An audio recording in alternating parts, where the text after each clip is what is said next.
Justo un año después del año de la creación del Banco Central estadounidense, ocurriría un suceso muy importante en Europa que marcaría la historia del siglo XX y de los años venideros, teniendo consecuencias para el mundo entero.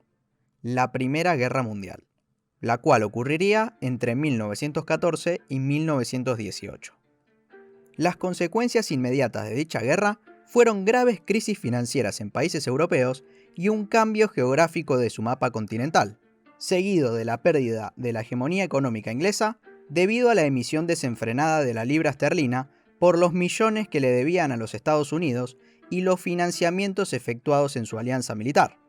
Por este motivo, la libra esterlina terminaría de perder su hegemonía, como lo mencionamos anteriormente, y le allanaría el camino al dólar estadounidense, cuyo país emisor ya venía asentándose como una potencia.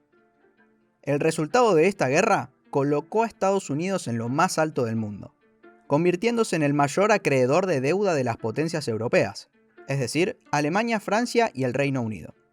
En consecuencia, se impusieron una serie de condiciones por los denominados aliados, los cuales eran Francia, Reino Unido, Rusia y Estados Unidos, entre otros, siendo este último el más poderoso de todos, en donde se dispuso que Alemania y los países cómplices a ella se hicieran responsables por los daños causados y realizaran concesiones territoriales a los vencedores, así como su desarme militar y una compensación monetaria que consistió en una suma grandísima e impagable de dinero a las naciones vencedoras.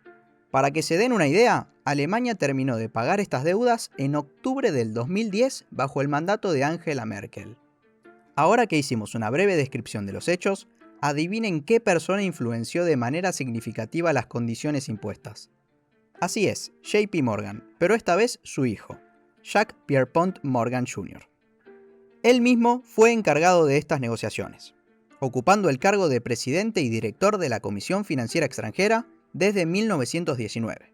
Este hombre se mostró en desacuerdo en las negociaciones junto con los demás directivos representantes de los países vencedores, es decir, que no solo Estados Unidos no estaba de acuerdo, sino que tampoco lo estaba ni el Reino Unido, ni Francia, ni ninguno de los otros. Las consecuencias de estas negociaciones desencadenaron la sumisión de Alemania y crearon un malestar generalizado, lo que provocaría una fuerte devaluación de su moneda en el periodo de 1921 a 1923.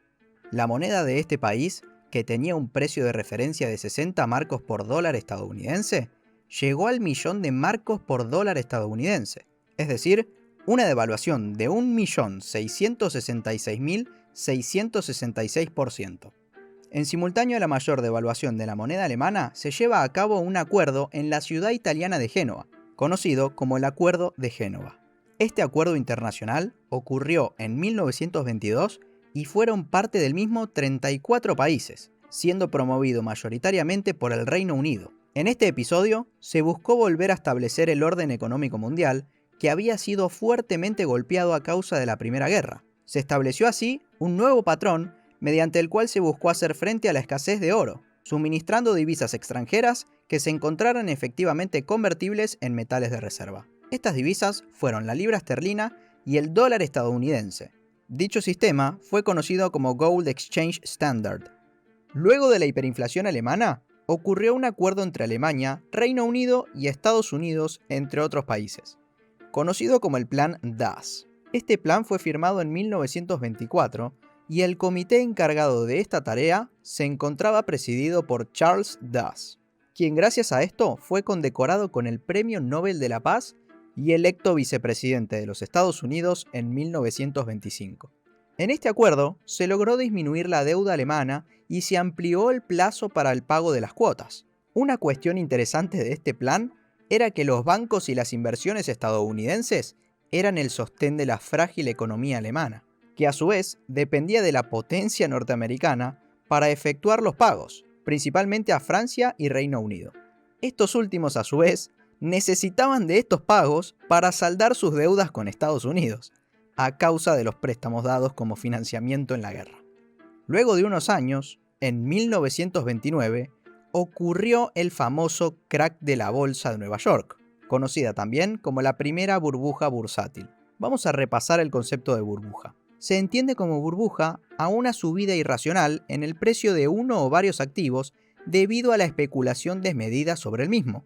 Esto sucede hasta que esta burbuja acaba estallando, o como se dice en inglés, crack, debido al inicio de la venta masiva del activo cuando hay pocos compradores dispuestos a adquirirlo. Esto provoca una caída repentina y brusca de los precios, llevándolos a valores muy bajos y dejando tras de sí un montón de deudas y pérdidas patrimoniales. Esto se conoce como crash y en este caso sucedió en 1929 con las acciones de compañías estadounidenses. Esto no es un hecho que haya sucedido solo esa vez. Hasta en la era moderna se ha vuelto a repetir, pero no nos adelantemos. Primero, lo primero.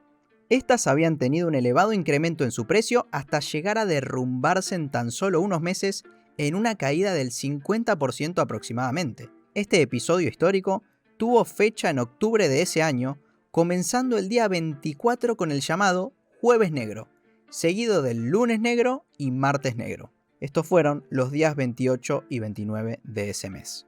Esto dio paso a la famosa Gran Depresión, que fue una crisis que se propagó a lo largo y ancho de todo el mundo, siendo una de las mayores de la historia hasta ese momento.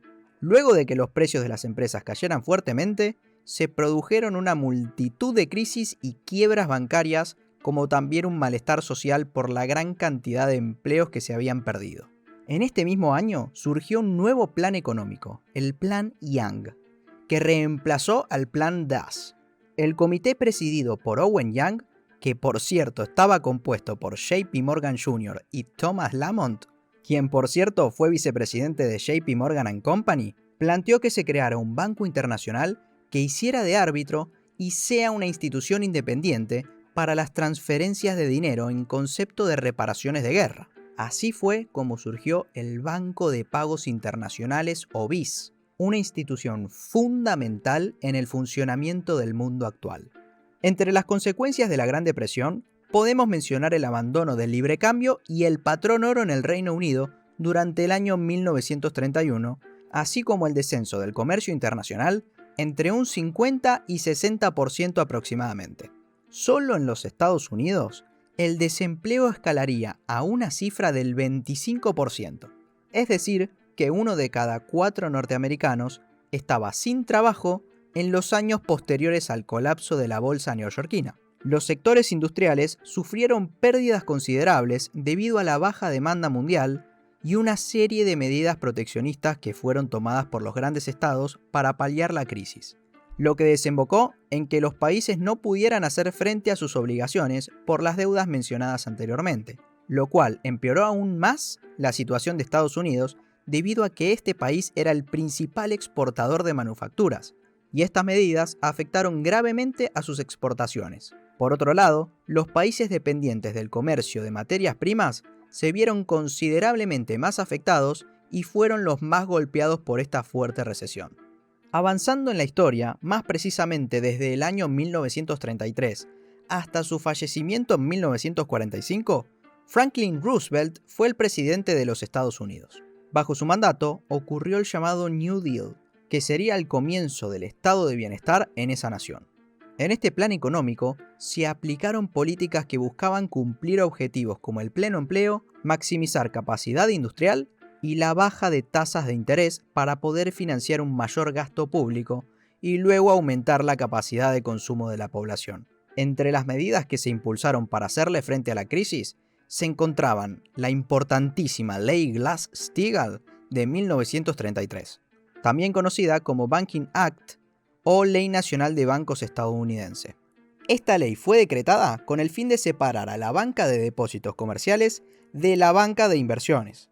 Este acto implementado tenía como objetivo evitar una nueva crisis financiera, así como resguardar los ahorros de las personas que depositaban su dinero en bancos comerciales. En ese momento, el Tesoro estadounidense, con Henry Morgenthau como director, comenzó a manipular el precio del oro para forzar una serie de devaluaciones que terminarían de producirse efectivamente en el llamado Gold Reserve Act, en enero de 1934, donde se fijó el precio oficial del oro en $35 la onza, es decir, una devaluación del 41% respecto de su precio anterior, estipulado en $20 bajo el patrón oro. Para ir finalizando, no queremos dejar de mencionar otro de los tantos planes promovidos por el New Deal en ese año, la creación de la SEC o SEC, es decir, la Comisión de Bolsa y Valores estadounidense, que hoy en día sigue vigente. Esta institución se encarga de regular la bolsa norteamericana. La Gran Depresión culminó en 1933 con el ascenso al poder de Hitler en Alemania, una de las cuestiones que llevó al inicio de la Segunda Guerra Mundial en 1939. Estados Unidos aprovecharía nuevamente la guerra para fortalecer su economía mediante su participación en el conflicto, al convertirse nuevamente en el proveedor del financiamiento económico y militar necesario para las naciones aliadas de este país.